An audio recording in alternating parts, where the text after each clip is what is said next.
రాయలసీమ రీజియన్లో చూసినట్లయితే sheep and గోట్ని ఇది migration పోకుండా ఒక పొలంలో స్టాప్ చేస్తే వాళ్ళకి కొన్ని గింజలు ఇవ్వాలన్నమాట. అంటే they will stay for 2-3 days there only. They urinate, they faeces అంతా కూడా సాయిల్కి స్ట్రెంత్ పెరగడానికి. అలాంటి సిస్టమే ఇది కూడా.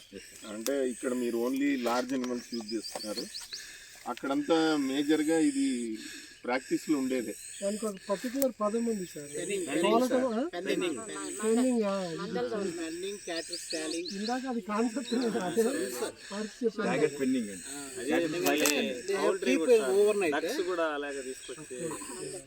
కన్ఫైన్ చేస్తారు 2-3 రోజులు, అది బాగా డెఫికేషన్ అయినాక మరి ఇంకొక పొలానికి వెళ్ళడం, ఇలాంటిది అనమాట. అంటే to strengthen the soil fertility అంతా కూడా. సో అది ఇక్కడ లార్జ్ అనిమల్స్ అతనికి ఉన్నాయి. ఇప్పుడు ఇంకొకటి ఏంటంటే, ఇప్పుడు మనకు ఒక 2 అనిమల్స్కి, ఒక 3 అనిమల్స్కి 1/2 acre ఫాడర్కి అలొకేట్ చేసే పరిస్థితి లేదు. మీరు ఒక మైండ్ సెట్తో పోతున్నారు కనుక అనిమల్స్ మెయింటెనెన్స్కే కనుక మీరు ఇలా చూస్తారు. అందరూ ఏంటి కమర్షియలైజేషన్కి వెళ్ళిపోయి 1/2 acre కూడా ఫాడర్కి అలొకేట్ చేసే లేని పరిస్థితులు ఉన్నాయి. అంటే చెప్తున్న ప్రాక్టికల్ ప్రాబ్లమ్స్ చెప్తున్నా. అలొకేట్ చేసి ఈ విధంగా ఓన్లీ అనిమల్ మేనేజ్మెంట్కి, అంటే మిల్క్, ఈ షీప్ అండ్ మీట్ ప్రొడక్షన్కి, ఇలాంటిది ఎక్స్క్లూజివ్గా చేస్తే డెఫినెట్గా ఇట్స్ గుడ్ థింగ్.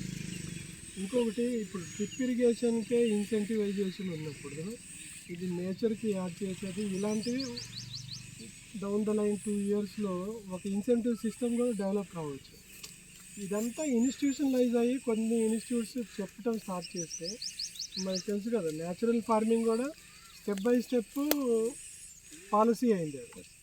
ఇప్పుడు మీ గ్రీన్ ఫాడర్ మీరు క్యాప్ చేసేస్తారా? సార్ ఇలా ఇదిగోండి, ఇలా వేస్ట్ అవుతుంది, మీరు చేయండి. అంటే భూమి కలిసిపోద్ది కదా సార్, అది ఎక్కడ కలుస్తుంది, ఎన్ని రోజులు పడుతుంది అనుకుంటున్నారు? అది నేను చెప్పేది వినండి. క్యాప్ చేసేసినారనుకోండి, వేస్టేజ్ తగ్గుతుంది. అవును. ఇప్పుడు మీకు ఇది బయో ఇది అవ్వాలంటే ఎన్ని రోజులు పడుతుంది? చాలా రోజులు పడుతుంది. అవునండి. నేను అనేది చాప్ చేసేస్తే వేస్టేజ్ తగ్గుతుంది. అలాగే సార్, అలాగే మీకు ఇంకా ప్రొడక్షన్ లెవెల్స్ పెరుగుతాయి, వేస్టేజ్ అనేది తగ్గుతుంది. ఇదిగోండి సార్.